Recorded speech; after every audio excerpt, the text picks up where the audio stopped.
How much do you know about Laredo, Texas, and why haven't we done this sooner?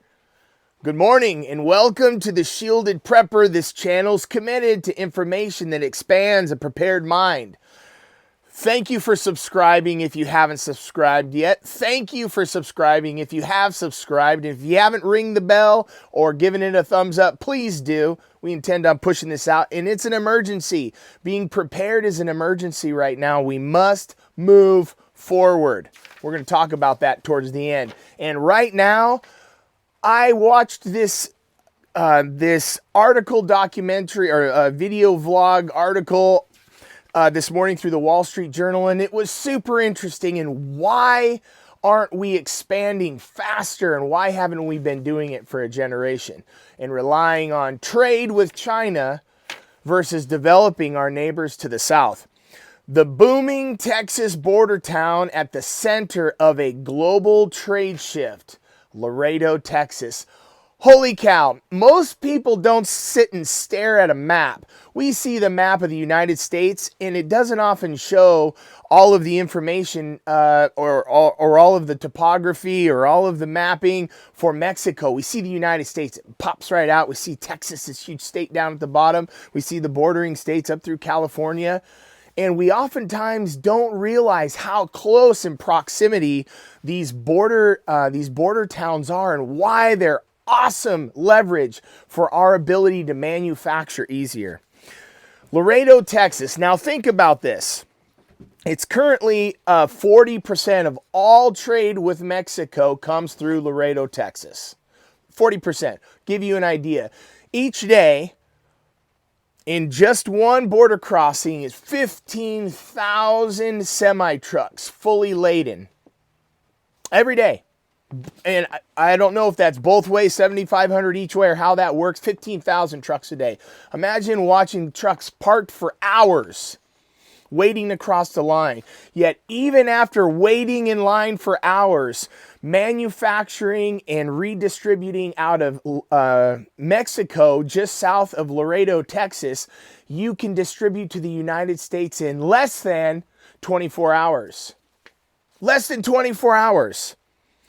$800 million a day crosses that one border. So we're roughly just shy of $1 trillion in exchange with Mexico as a country. Majority of the products that are coming and going between Mexico and the United States are low cost, high volume. So these are consumables, things that we use often in toys and reoccurring gifts and seasonality. Mexico's perfect for that, and I love knowing more about this, and we should have been doing this a long time ago to help our neighbors to the south and to reduce our reliance on China. China's still the big 800-pound gorilla. They're still the manufacturing heartbeat of the world. Here's why it's important for Mexico and the United States. It's duty-free. It is absolutely uniquely positioned. Just south of Laredo, it's easier to get product from Mexico into the United States than it is to receive it from China in a beach or in a port in Long Beach and distribute to the United States.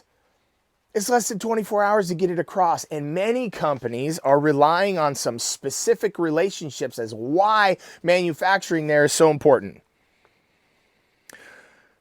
Right now, there are certain products that are manufactured in the United States under an umbrella of what they consider more skilled labor. They didn't get into all the components yet.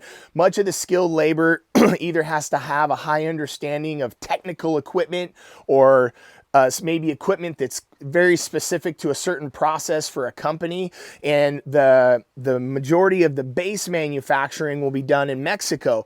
And there are companies that will produce products that will travel between beginning and final assembly before it goes to a customer 4 to 6 times for different phases of product construction or the establishing of these products before they're ready for a consumer. It'll travel across the border 4 to 6 times. 24 hours, remember that. That'd be like driving it to another state. So let's say you're in New York, driving it to California.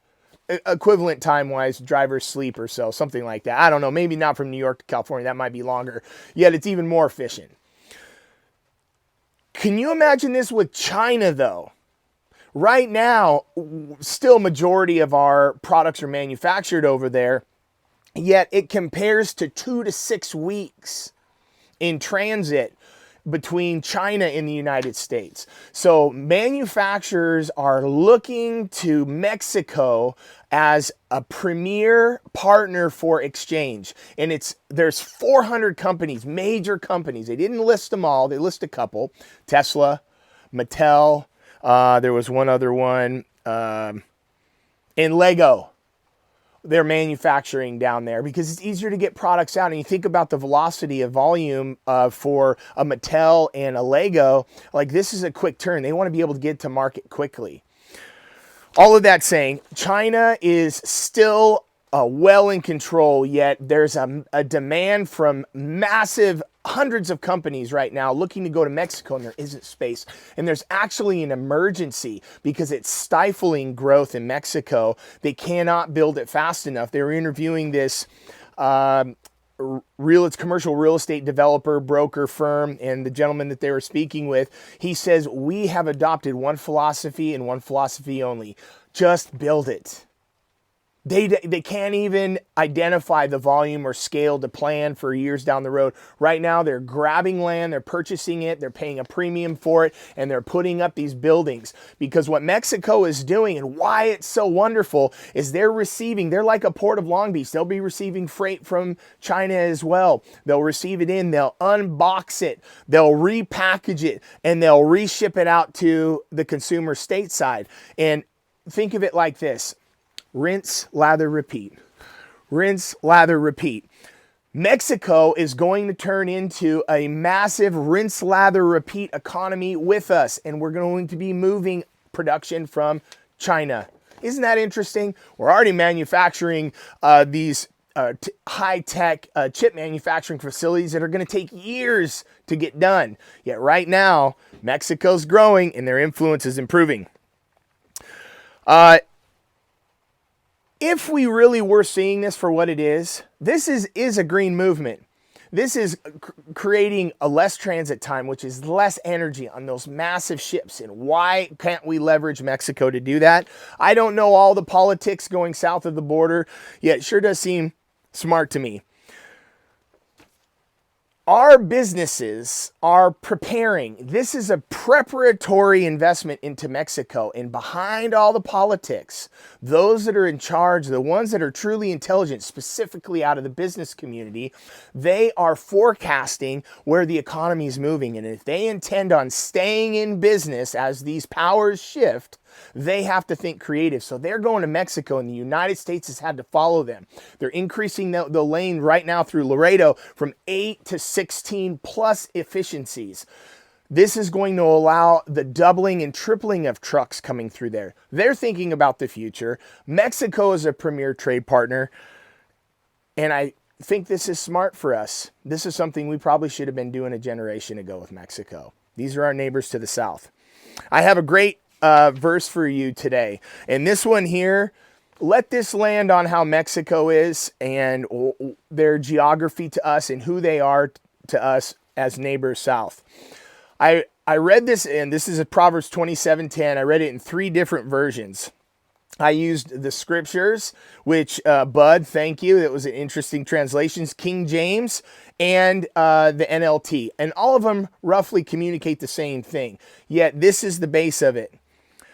Never abandon a friend, either yours or your father's, when disaster strikes. Either yours or your father's. When disaster strikes, you won't have to ask for your brother's assistance, for it is better to go to a neighbor than to bother a brother who lives far away. This is about us establishing a community. Do not forsake your own friend or your father's friend, and do not go into your brother's house in the day of your calamity, of your danger, of your emergency. Better is a neighbor nearby than a brother far away.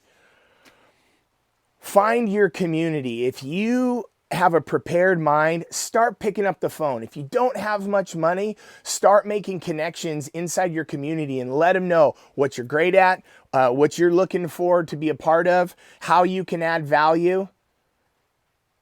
If you don't have much, you must find what you do have. And sometimes it's picking up the phone, saying hi to somebody, telling somebody you love them, asking for forgiveness, reestablishing relationships that are from your past that can be revived, or from your family's past that can be revived.